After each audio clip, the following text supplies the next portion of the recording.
Hi, everyone. Good evening. Welcome. For those of you who don't know me, my name is Steve Schwartz. I run the Lsat blog. I also host the Lsat Unplugged YouTube channel and podcast. So thank you for joining me tonight. I'm excited to be speaking with you. Before we get started, I'm just doing a little bit of setup here. If you could do me a favor and let me know when you're taking the Lsat, if you've taken it before, when you're planning on taking it, what you're doing for your prep, just to give me a general sense of where you're at, and I'll use that to orient this conversation accordingly. So again, just in the chat here, do me a favor and let me know when you're taking the Lsat and if you've taken it before, what your plans are, and I'll use that to orient this conversation around your questions. Tonight, of course, is a little bit different because we're doing this in conjunction with an assistant dean of admissions at Drake Law School. Pretty exciting. So I'm excited to share her advice and wisdom with you in a bit. She'll be joining us shortly.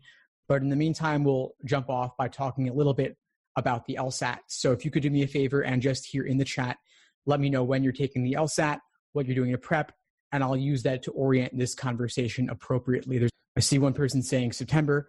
Awesome. That's a good amount of time. That gives you about 3 months.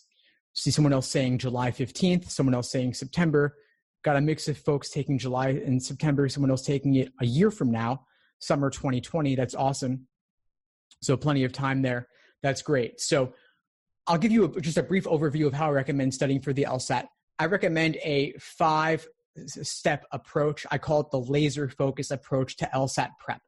It's laser because it stands for learning, accuracy, sections, exams, and review. Learning is doing your work untimed, doing questions by type, reviewing textbooks, learning theory. The phase one of Lsat prep with the laser focus approach is learning theory. Stage 2 is accuracy, doing questions untimed, by type perhaps, individual questions, individual logical reasoning questions, individual games, individual passages. Stage 3 is sections, S for sections, doing full individual 35-minute timed sections, meaning 4 games or 4 passages or 25 or so logical reasoning questions. That is the next stage, and that helps you work on your pacing. Stage 4 is endurance or exams, doing full-length 5-section timed exams to properly simulate test day conditions. Then step 5 is the review process. The review process involves analyzing where your mistakes came from, if they were in the stimulus for logical reasoning, interpreting the question stem, or in the answer choices. If it was in the stimulus, you want to evaluate, did you understand the method of reasoning fully and thoroughly? If it was in the question stem, you want to make sure that you're thoroughly taking the time to understand what question type you're dealing with, what they're asking you for. And if it is in the answer choices, you want to see, was your mistake in being tempted by a particular wrong answer that seemed appealing, or were you discouraged from picking an unappealing correct answer? So there are these traps of encouragement towards the wrong answers and traps of discouragement away from the correct answers. You want to just check to see where your mistakes lay, because of course you're not falling for every single mistake, or else you'd likely be getting a 120. And so if there are particular mistakes that you are uniquely prone to making, you've got to figure out what those are so that you can avoid making those same mistakes in the future. Now, I want to talk a little bit about the 2019 Lsat changes with the coming digital Lsat happening this year specifically. A number of big changes, of course. The Lsat is going digital in July. Half of students get the old-fashioned paper and pencil format. The other half get the digital format. LSAC chooses for you, and you don't find out in advance, which of course is not the best position to be in, but LSAC is giving you some olive branches to make the transition a little bit easier. First off, for July, they're letting you see your score before you decide whether to cancel. And if you do cancel, you get a free retake on the Lsat through April 2020. And so normally I would say you don't ever want to cancel unless you know for a fact something went horribly wrong. But for the July Lsat in particular, canceling is not really that big a deal because so many people will be canceling in July given the incentive to cancel, given the incentive of that free retake through April 2020. So if you're thinking of taking the LSAT in July, but you're not feeling 100% ready, I would say go ahead, take it anyway, even if you plan on canceling, because it may give you a 50-50 shot, of course, of getting the digital format, which will give you the unique opportunity to have a digital administration under your belt before you take it, quote unquote, for real in September. Now, some very recent news I should share with you. It used to be, of course, you could only take the LSAT 3 times in a 2-year period. LSAC had this limit on the number of times you could take the LSAT in a certain time frame. They recently removed that a couple of years ago, giving people the chance to take it unlimited times, no restrictions at all. But just this past week, LSAC walked back that change. They implemented a new change requiring that you have certain limits on when you can take the LSAT. And I will share that change with you here. This is going to be a screen share from LSAC's website showing you the new LSAT retake limit. So here, this is from their site, lsac.org. How many times may I take the LSAT?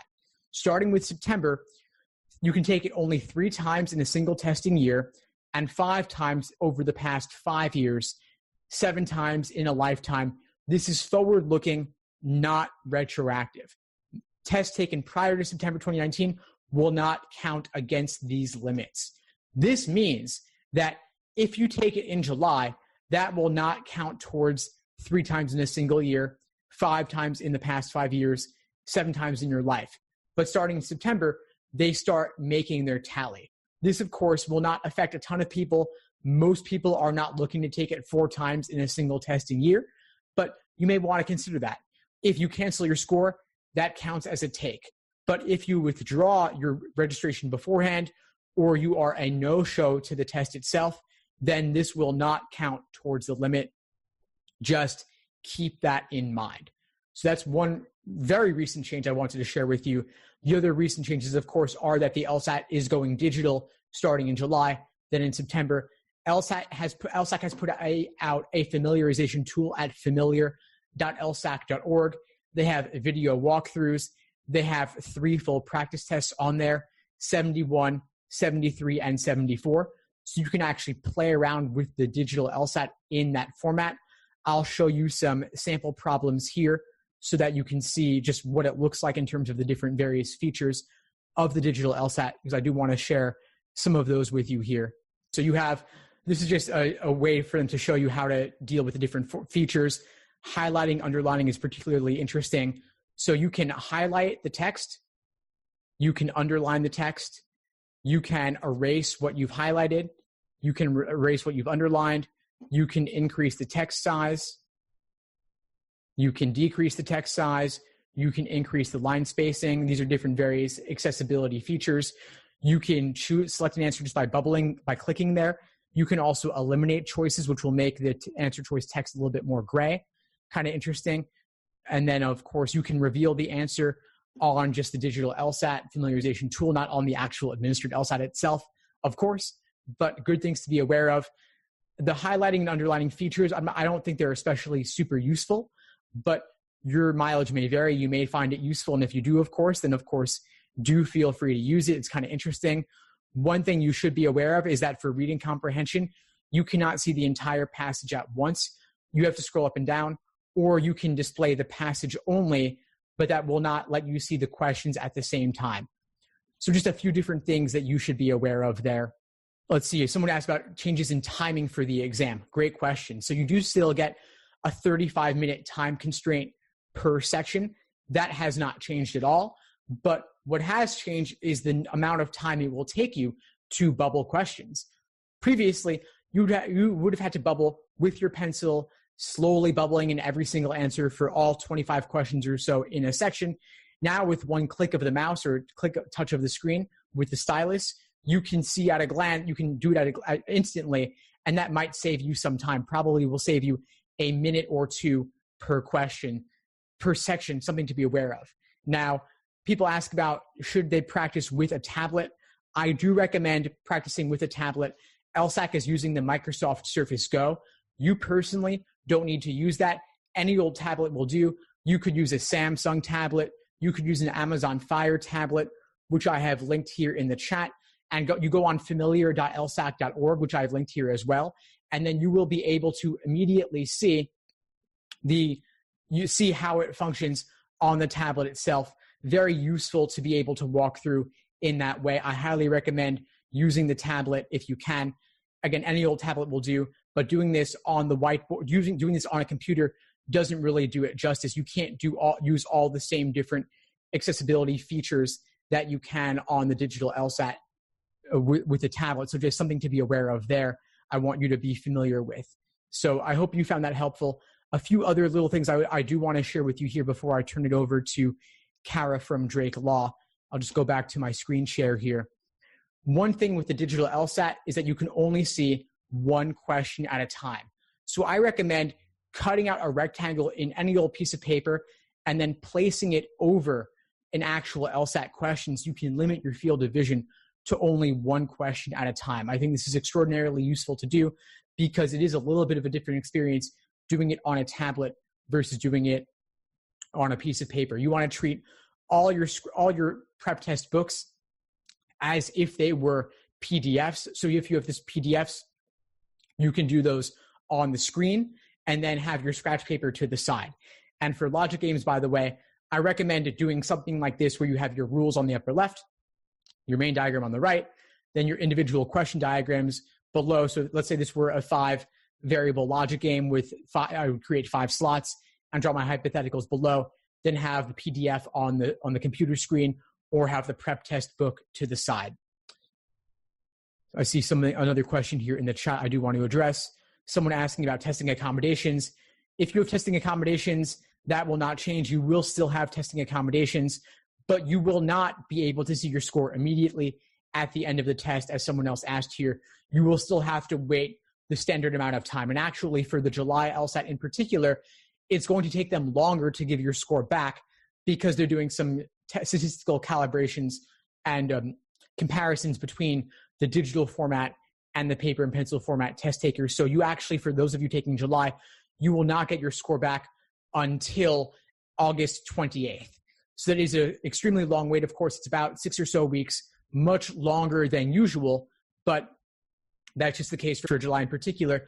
And then for the September LSAT, specifically for the July LSAT and beyond, actually, you will have the writing sample done digitally at home. And that was the case for June as well, actually. You're not doing that at the test center any longer. You're doing it on your own time. You have up to 1 year after your test administration to complete that. It's still not scored, of course, but given that it is typed, maybe law school admission officers will be more likely to look at it than they otherwise would have been. It will be typed, of course. It'll be more legible, but I wouldn't inordinately worry about that relative to the scored portions of the LSAT, of course. So that's a quick run through. I'm happy to entertain further questions on digital LSAT or anything else going forward. But for now, I do want to turn this over to Kara from Drake Law.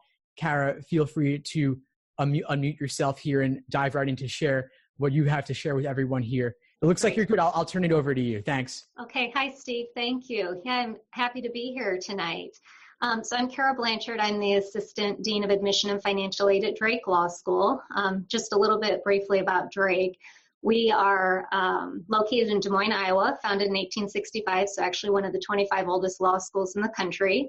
Drake's well known for providing very hands-on practical training, legal education. We have some unique features that I thought I'd share with everyone just briefly before I get into the admissions process and talking about the application process. Drake is a few unique things. We have several centers of excellence. We have centers of excellence in constitutional law, food and agricultural law, children's rights, and a legislative practice center. We also have a new Institute for Justice Reform and Innovation. That's a research and training center that is focused on topics of implicit bias and sentencing reform and improving trial proceedings. We have a freestanding, beautiful legal clinic here that offers a variety of different clinical programs, specifically in criminal law, general civil practice, elder law, children's rights, and then an entrepreneurial and transactional clinic. And beyond that, we have significant course offerings and certificates in a variety of different areas. Some of those include business law, criminal law, family law, environmental law, and international law. We have the country's only first-year trial practicum program, and that program brings a live trial. It's moved from our county courthouse to a beautiful courtroom that we have in our legal clinic here on campus.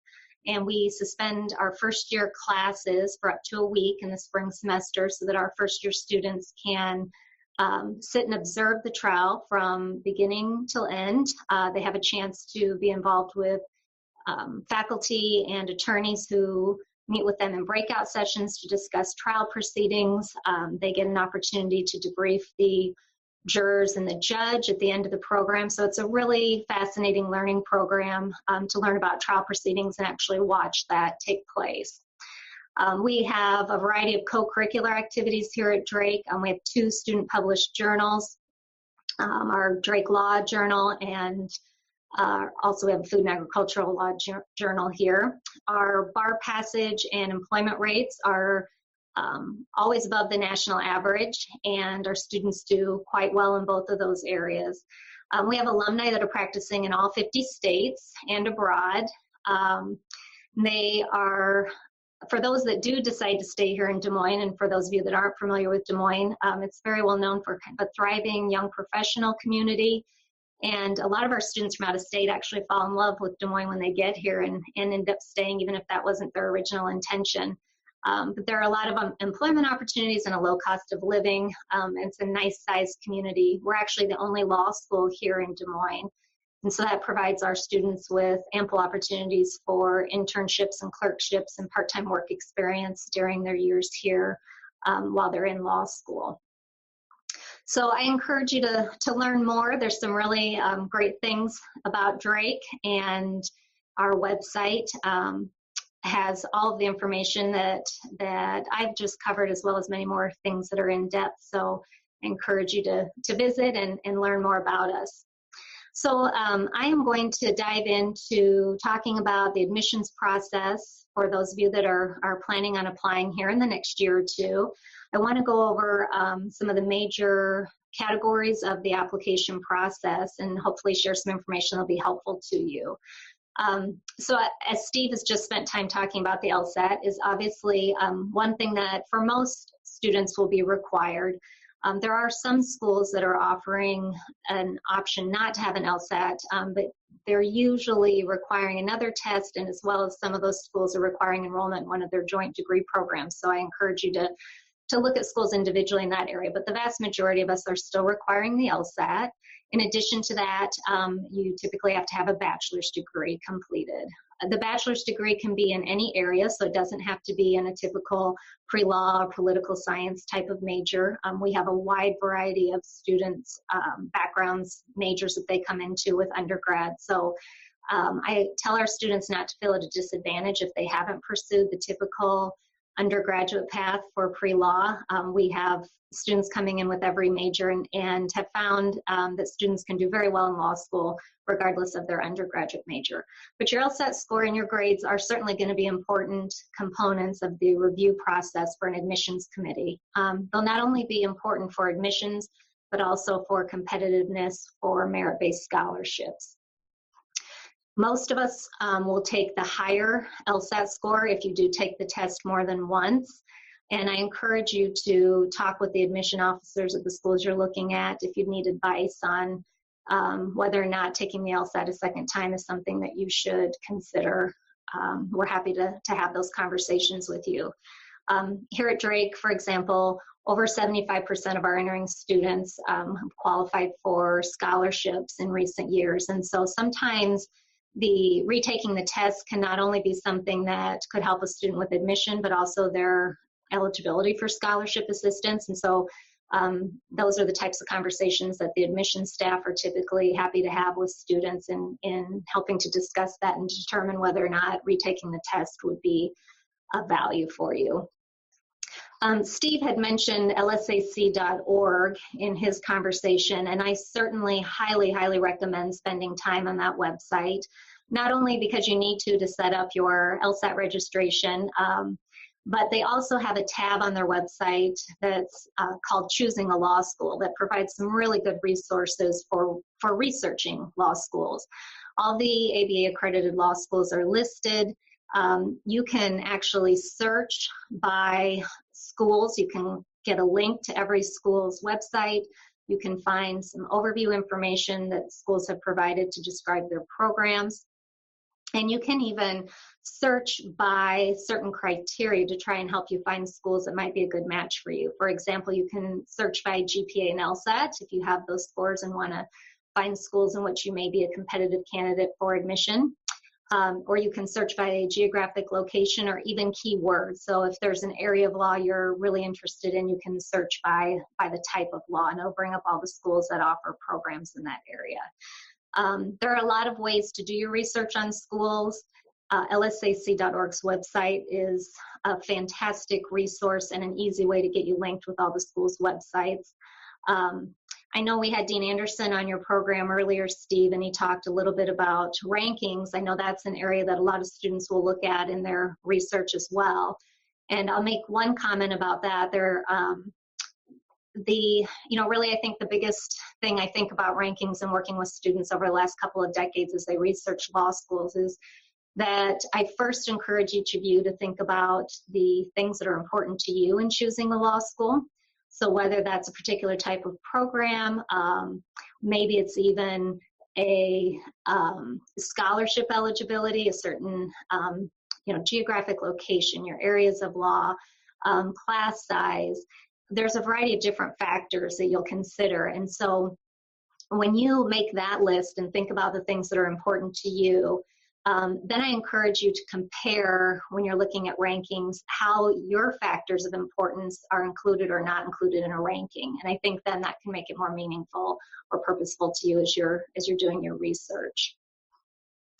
So after you've done your research and you've decided how many law schools you wish to apply to, and the goal there is to narrow that down so that you don't have extreme expenses as you go through the application process, you'll need to create what's called a CAS, C-A-S, Credential Assembly Service subscription, and you sign up through lsac.org to do that. The current cost this year is $195, and that's for a 5-year subscription. And that will enable you to start the process of submitting all the required documentation that's needed by the law schools.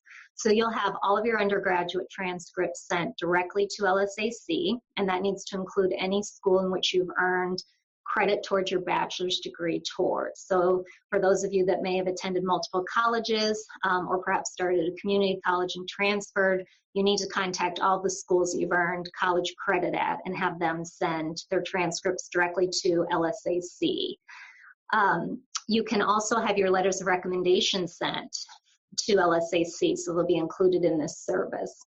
And they have a form on their website that you can use to send to your recommenders so that they know where to forward their letters to. I'd like to make one note about the letters of recommendation. I have found that the letters of recommendation that are most helpful to our students and to the admissions committee have been letters of recommendation from academic sources. So asking faculty who have taught you at the college level to write on your behalf can be a really useful piece of information for the admissions committee to consider. So I would strongly encourage you to have at least one letter of recommendation from an academic source. So you'll have your, as I talked about, your transcripts, your letters of recommendation, all forwarded for a part of this CAS report. It will all be, your transcript will be summarized, your letters will be included in a nice package that will be sent to the law schools that you apply to. And then the electronic application itself will be housed on LSAC as well. So you can complete the electronic application for every school to which you'd like to apply as part of that process. Now, the other components of the application that you are typically going to be required to submit will be a personal statement or some type of essay. I encourage you to read the instructions for each application very carefully. Some schools like us have an open-ended essay option where we don't really provide you any guidance as what you need to write about. We just like to learn more about you, and you can do that and write about anything you'd like in 2 pages or less. Some schools will give you very specific questions that they want answered as a part of the personal statement. So be sure to read over those carefully and submit the required information. I also encourage you to pay attention to the space limitations. So it is very common for schools to give you a page limit or perhaps a word count limit. And so that would be important to adhere to. Most schools will also offer you the option to submit a diversity statement if there's information that pertains to diversity that you would like included in your application. And typically you also have the option to submit any type of other optional attachments or essays. So, for example, some students may need to explain something related to a question they answered in regards to character and fitness. Some students may wish to give us further explanation as to information that's on their transcript. For example, if they had 1 year in which perhaps their grades weren't as high as they were the other years, it can be useful for us to have a brief explanation as to the circumstances surrounding the particular semester or year in question. Again, I encourage you to be precise and succinct and not have too lengthy of documents, remembering that the admissions committees have hundreds or sometimes thousands of applications that they're reading in a given year. And so providing the information that you'd like to share in a very brief way can be helpful. So all of this information together will be components of your application that's reviewed by the admissions committee. I urge you to also pay very close attention to deadlines, as every law school is a little bit different as to when we will start accepting applications and when we have application deadlines or responses due. And so be sure to pay attention to that. It is certainly worth your time to also double check before you send any attachments. Make sure that you are submitting for example, the personal statement that might reference Drake Law School should be attached to the Drake Law School application, not to another school. Every year we get a few of those, and we'll have applicants contact us that can be a little bit embarrassed about sending the wrong statement to the wrong school. So just be sure and double check what you're sending prior to hitting the submit button. And then lastly, I would just note that you'll certainly want to double check to make sure that all of the materials that you sent, it would be your responsibility to make sure each school receives those. So most schools participate in what's called the online status checker, so you can actually check through your LSAC account to see if your application is complete. Otherwise, you could contact the admission offices at the schools in which you apply to make sure that they have everything they need. So I think that kind of hopefully gives you a brief summary of the application process and the items that are going to be needed for that. So with that, Steve, I think I'll wrap up that portion of it. Thank you so much, Dean Blanchard, for that very detailed walkthrough on the law school admissions process at Drake, and just in general, extraordinarily useful to have the background and the overview. I want to just share briefly with folks a couple of the resources that you mentioned. My interview with Dean Anderson at Drake Law. I'll share with folks the YouTube video and the podcast episode if they want to check that out. So the YouTube video is right here. I've put the link to my discussion with Dean Anderson in the chat here. It's on the LSAT Unplugged YouTube channel at youtube.com/LSATblog. And then for folks who would prefer the podcast version, I will share that as well. There's the podcast episode. I've also put the link here in the chat. It's on the LSAT Unplugged podcast, available on iTunes, Spotify, Google Play, and pretty much everywhere else. Dean Anderson shared some extraordinary in-depth analyses of the U.S. News rankings and where they might fall short, what applicants may want to consider instead, or in addition to those criteria. So just wanted to put those resources out there for everyone, since it was quite a good walkthrough. Now, I just want to open this session up to anyone's general questions on the LSAT or the law school admissions process, either for myself or for Dean Blanchard, just walking through the LSAT and admissions, both sides of that. I have some thoughts as well, but I do want to open this up to everyone's questions. If they have anything in particular they want to ask, now's the chance. Well, I do have a question for you that I suppose folks might find interesting to hear your answer on. It relates to all the transitions happening with the LSAT going digital in July in particular. I'm wondering how your office might consider the results of July LSAT, considering that some folks might be nervous about the transition to going towards the digital end or getting the paper version or cancellations on that particular test date? Do you have any intuitions as to how your office might handle that? Well, this is brand new for all of us, so we're not really sure what to expect. Although I will say the one thing that I think is encouraging for students is, especially if they're nervous about the changes, we're really pleased about the addition of multiple dates that'll be available every year so that students do have so many more options in which they could retest. And so that's something that, as I mentioned before, we certainly have been happy to have those conversations with students in the past. And definitely we'll, be expecting that we might have more questions about that until as we transition and students start to go through a different way, perhaps taking the LSAT, that it may even be another factor to consider in whether a student might want to retest until they become more comfortable with the changes. Oh, thank you for that. So ultimately, I suppose that getting the score in the end is what ultimately matters. Yeah. Yeah. Interesting. And just taking the test itself, the first time for some students I've talked to over the years, just whether it's digital or paper, the nerves can certainly play a part for a lot of people. And so, I've certainly worked with students over the years who have taken the test a second time and just having taken it the first time, knowing perhaps where their strengths and weaknesses were and being able to alleviate a little bit of that first time test anxiety without knowing what to expect in the actual test situation. Sometimes just those things in and of themselves can kind of, be put to rest, and then the second test can go better for them just because of that. Sure, absolutely. And even with the new limit of 3 takes in any one testing cycle, 3 chances is still a pretty good number to get maybe on the second or third time, but you get there in the end. Yeah. I'm not sure if you mentioned this earlier, but the GRE, is Drake Law taking the GRE? And if so, what are some circumstances under which an applicant might be well suited for the GRE as opposed to the LSAT? Yeah, Drake is not accepting the GRE right now. It is something we've had some conversations about, although I have not had very many students, actually in the past year, none, who have asked me about it.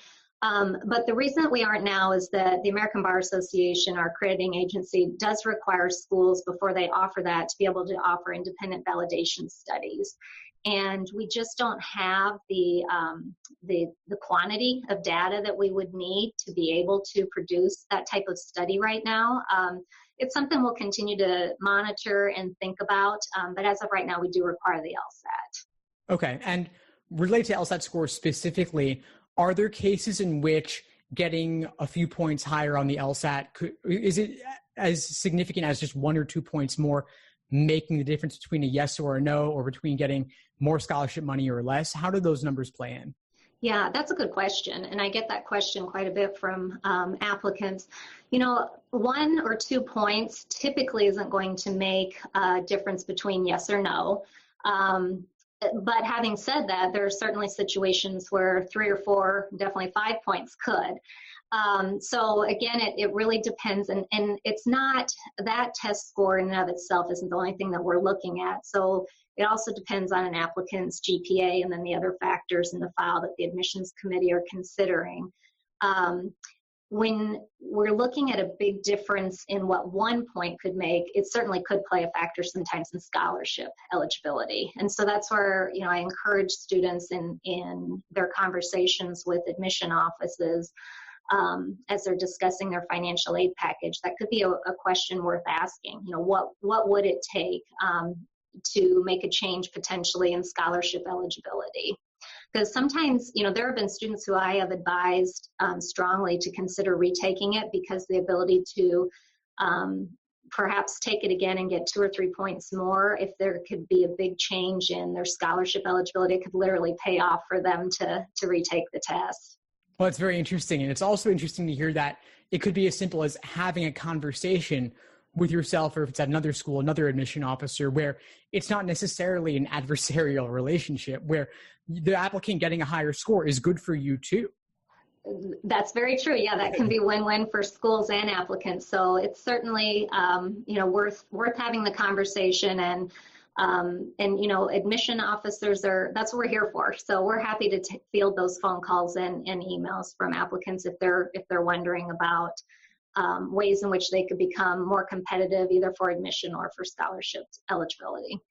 Oh, great question, great answer. Thank you for that. Got a question here from the audience. Someone asking, if there's a deadline to apply for a law school, could I finish an application and send it in when I haven't received my Lsat score yet?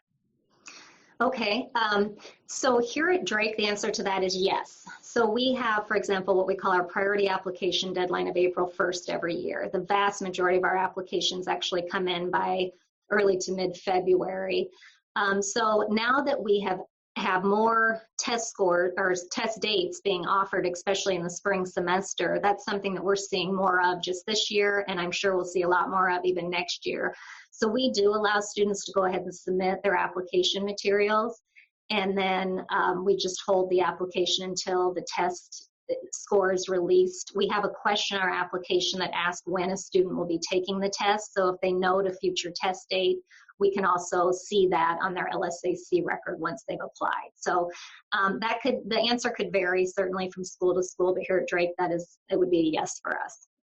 Thank you for that. So at Drake, it's a yes, but for other schools, might be worth contacting them individually to ask.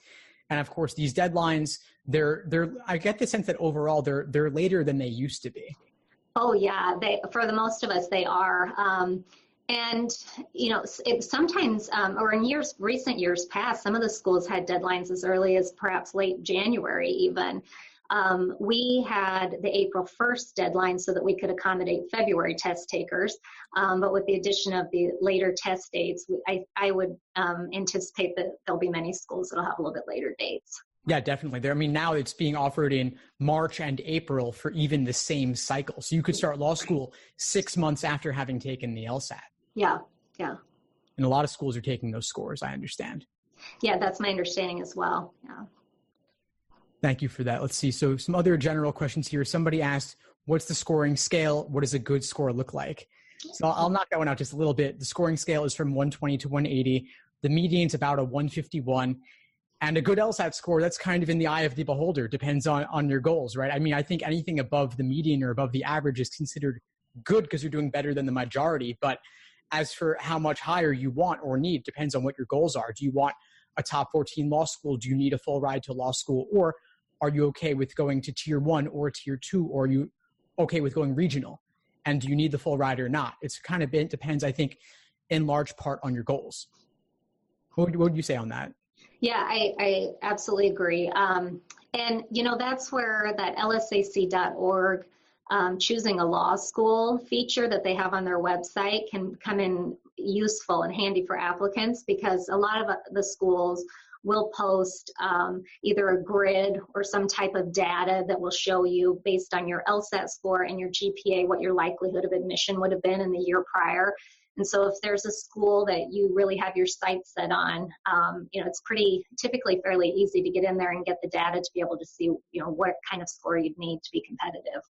Yeah, thank you for that. I put the link in the chat, and if folks just Google Lsat Gpa Calculator, they'll find that as well on LSAC's site. It's pretty interesting to walk through because, I mean, your GPA is probably fairly set in stone at this point. If you're already thinking about law school, maybe you're a junior, maybe you're a senior or a recent grad, but your LSAT score often weighs more heavily than the GPA, and you earn it typically over the course of 1 or 2 test administrations and maybe 3 to 5 months of studying at most. So it really is the biggest bang for your buck to get a higher score in the end. Mm-hmm. Got a question here about LSAT score cancellations in general. I'm wondering how you typically interpret a score cancellation, and if you might interpret it differently for July in particular, given that LSAC is giving the incentive to cancel one score to get that free retake. You know, honestly, here at Drake, if I see one score that's canceled, it's nice if an applicant will just make a quick note in their application about it, whether they, you know, just felt like the test didn't go well and they wanted to cancel the score, or if they were absent from the test, you know, perhaps they were sick or some circumstances came up that prevented them from getting to the test site, or a reason that they needed to cancel. It's nice to just have a quick sentence or two included that explains that. Although just one cancellation or absenteeism isn't going to cause us big concern. I think where we would start to, you know, wonder a little or perhaps have concern is if we see multiple cancellations or absenteeisms.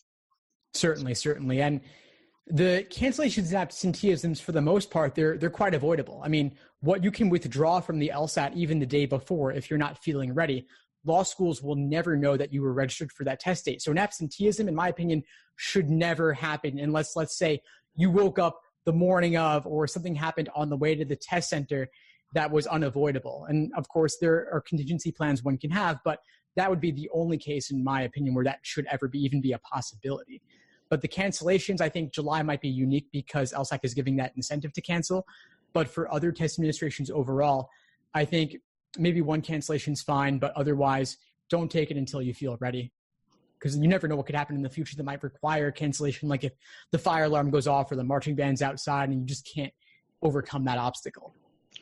Yeah, and Steve, I'd like to echo what you just said about waiting to take the test until you feel ready. I absolutely agree with that.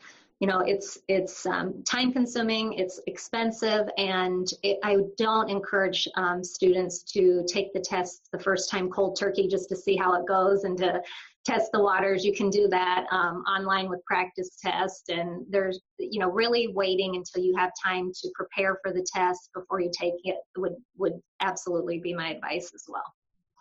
100%. Yeah, thank you for that. Any other questions from anyone on LSAT or admissions in general? Happy to take your questions. Someone asked, what are the 5 subjects on the LSAT? I don't think there are only 5 subjects, to be honest. I think there are 3 sections overall: games, reasoning, and reading comp. But within those, there are many, many different subcategories. Too many to get into now. But if you go to my free LSAT course I've just released, I walk through everything in lots of details, bit.ly/free LSAT course, all lowercase. You can see all the details there. Someone asked for a list of schools that take the GRE.